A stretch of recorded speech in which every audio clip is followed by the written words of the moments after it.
భారత రాజ్యాంగ రూపశిల్పి డాక్టర్ దాదాసాహెబ్ అంబేద్కర్ 134వ జయంతి సందర్భంగా షేర్లింగంపల్లి నియోజకవర్గం ఆల్విన్ కాలనీ, వివేకానంద నగర్ కాలనీ డివిజన్లలోని పలు అంబేద్కర్ విగ్రహాలకు పూలమాలలు వేసి ఘన నివాళులర్పించారు. Serilingampally MLA Arekapudi Gandhi, Allwyn colony division corporator Dodla Venkatesh Goud.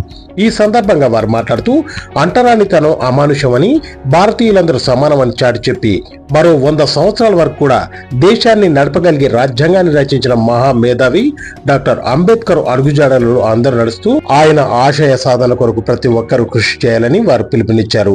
ఈ కార్యక్రమంలో ఆల్విన్ కాలనీ, వివేకానంద నగర్ డివిజన్లకు చెందిన పలువురు కాంగ్రెస్ పార్టీ సీనియర్ నాయకులు, కార్యకర్తలు, మహిళా నాయకురాలు, అంబేద్కర్ వాదులు పెద్ద సంఖ్యలో పాల్గొన్నారు.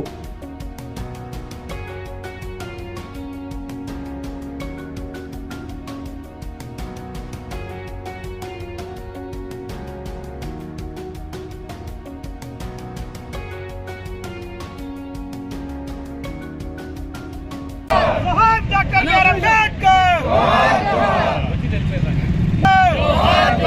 కొనసాగిద్దాం. డాక్టర్ బిఆర్ అంబేద్కర్ ఆశయ విధానాలను కొనసాగిద్దాం.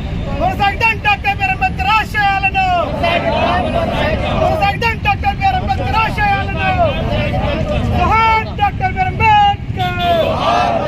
జై భీమ్, జై భీమ్, జై జై జై జై జై భీమ్, జై భీమ్. అంబేద్కర్ గారి 134వ పుట్టినరోజు సందర్భంగా రాజ్యాంగకర్త, ప్రపంచానికి దిశ చూపించినటువంటి మహానుభావుడు, రాజ్యాంగంలో ఆశించిన విధంగా ఇవాళ తెలంగాణ వచ్చి బతుకులు బాగుపడాలనే మంచి సదుద్దేశంతో రాజ్యాంగకర్త సృష్టించినటువంటి రాజ్యాంగాన్ని మర్చిపోతున్నటువంటి రోజుల్లో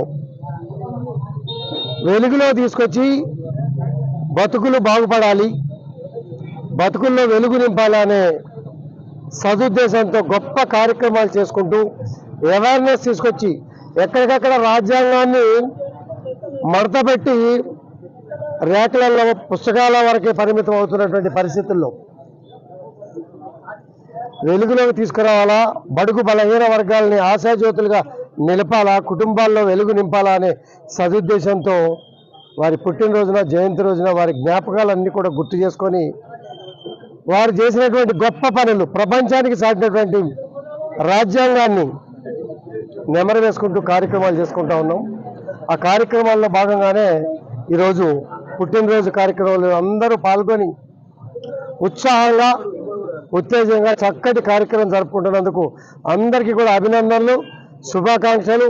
స్కూలు దగ్గర నుంచి, కాలేజీ దగ్గర నుంచి ప్రతి కార్యక్రమంలోనూ కూడా రాజ్యాంగంలో ఉన్నటువంటి మంచి మాటల్ని ఒక్కొక్కటి వెలుగులో తీసుకొచ్చి ఆయన స్ఫూర్తికి నిండుదనం వచ్చే విధంగా ప్రతి ఒక్కరూ నా బాధ్యత అని చెప్పి కార్యక్రమాలు చేసే విధంగా ముందుకు పోవాలని చెప్పి కోరుకుంటూ సెలవు.